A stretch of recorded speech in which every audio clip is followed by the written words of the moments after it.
Gas cylinder blast, বাড়িতে আগুন, সমস্ত ভস্মীভূত।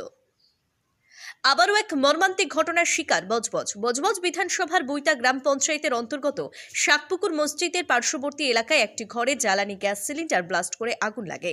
পরে ধীরে ধীরে সেই আগুন পাশের ঘরগুলিতেও ছড়িয়ে পড়ে, যার ফলে উড়ে ভস্মীভূত হয়ে যায় একাধিক বাড়ি।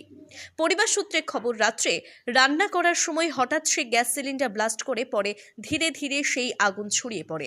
এখনো পর্যন্ত হতাহতের কোনো খবর পাওয়া যায়নি। খবর পাওয়া মাত্রই ঘটনাস্থলে এসে পৌঁছায় দমকল বাহিনী এবং বজবজ থানার বিশাল পুলিশ বাহিনী। কি হয়েছে? কি করে আগুনটা লাগলো?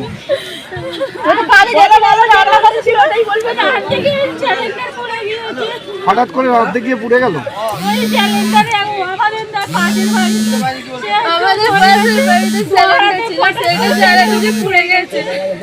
কি বাস করেছিল?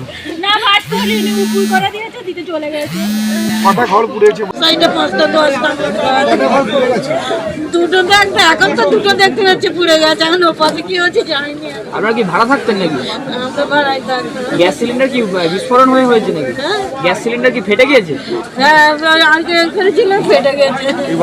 কিরকম গ্যাস ছিল? ছোট যে গ্যাস ওভেন সমেত? না, এরকম বড় গ্যাস ছিল। রান্না করার সময় হয়? হ্যাঁ, আমার তো ঘরে কিছুই না, অনেক ক্ষতি হয়েছে। না, ঘরে কেউ ছিল না, বাইরে এমনি কোনো মানুষের মাল সামান অনেক কিছু। কোনো মানুষ চোট হয়েছে? এই জায়গাটার নাম মিঠাপুকুর খানচড়া।